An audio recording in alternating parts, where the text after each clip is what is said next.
As we get ready to wrap up Calypso History Month, I want to invite the Education and Research Officer at TUCO to join us via Zoom this morning. Good morning, Megan Sylvester. Good morning, Jaron. Thank you for having me. Not a problem. How are you doing this morning? I'm good. And how are you today? I am tired and sleepy, Gilbert. It's Friday, so we're excited for the weekend. We're excited to discuss Kaiso. Right.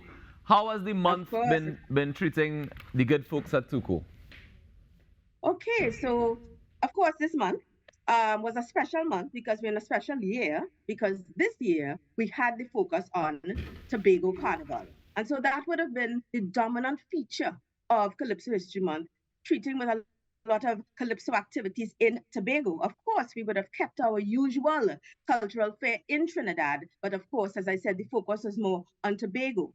In particular, with regards to education and research, what I did this year was actually something new, recognizing that as a nation, as a Twin Island economy, the focus would have been on this inaugural event in Tobago. I decided to focus less on the schools in terms of liaising with the teachers, because of course they would have had this national display on in terms of all of this information coming with regards to what's happening in Tobago. And I decided to focus on looking a little more at the international space in terms of Calypso History Month and education and research. Now, part of why this was important is this is just a continuing work that we are doing, making sure that our remit would be the diaspora as well as the local space and the regional space, Jiran. Mm-hmm. This is fantastic. Now, Megan, before we go any further, I want to kind of break down your role at TUCO. You are the Education and Research Officer. Can you just let us know Yes. exactly what that entails and what that role really means?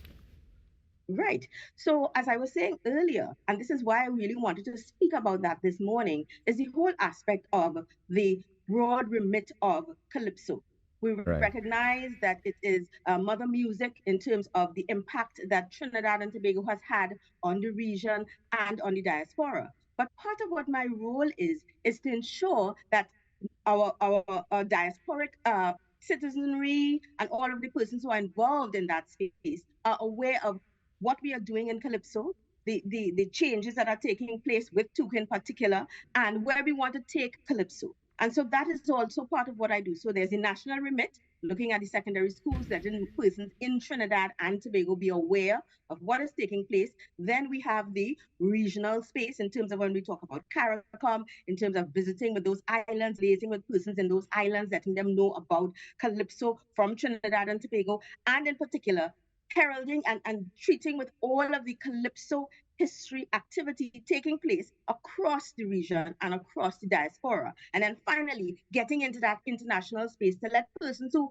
may not be aware of the role and function of Calypso in Trinidad and the region, letting them know what is happening and inviting them to be part of this work with us. Now, I want to be able to separate this from a role that would sound more like marketing and PR, because Right, it's right. definitely more than that. But what you described there to me sounds like it involves a lot of marketing, a lot of PR. But I think that what Mhm. defines this, at least from what I've noticed, is the academic perspective that it takes. Am I correct in Right. assuming that? Most definitely, most definitely. And of course, in the title of the position, education and research. So, part of what I also do is I would do a lot of educational activities, not in terms of the practical element, but as you said, Jiran, in terms of the academic element, which would mean doing Calypso research on current issues taking place in the Calypso art form. Then, one of the things that I would do is try to educate the masses. And so, one of the things that I did in this particular year, this particular celebration of Calypso History Month, is that I would have participated in certain international conferences.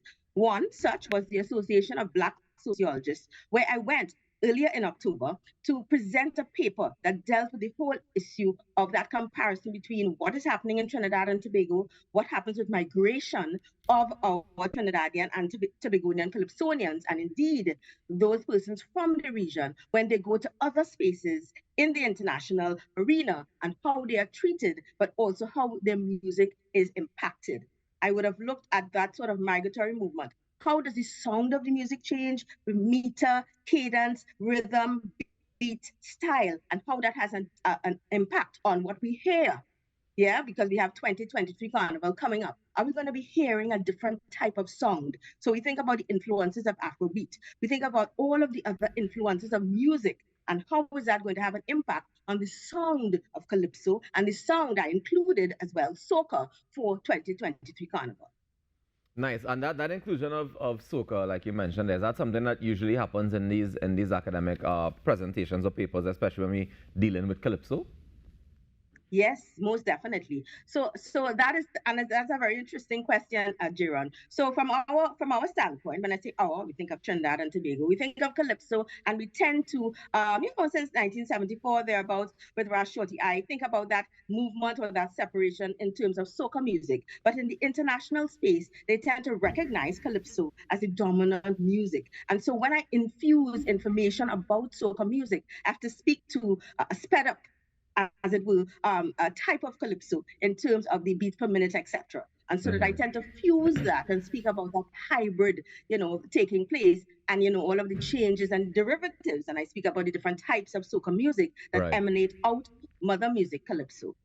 Definitely. Now, one of the things you mentioned just now was that diaspora, and getting in touch with them and making sure that they they understand the changes that are happening in Trinidad versus the experience that they would have had outside. I saw that in Canada there were Calypso History Month celebrations, and they've been doing these fantastic showcases of Calypso music. Do you think that now we're in a situation where we celebrate the art form outside of Trinidad more than we do inside? That is a very interesting question, Jaron.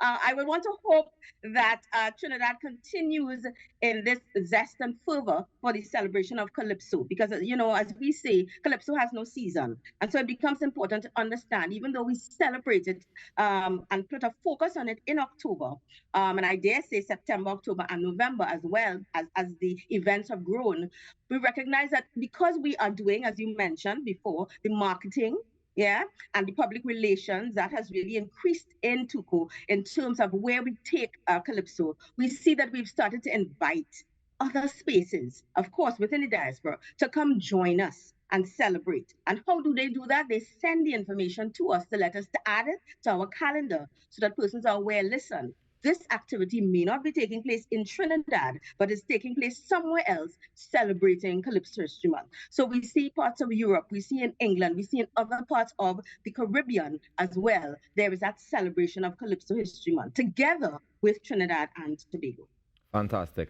Megan, before we go, tell me the way forward for the research and education portfolio at Tuco.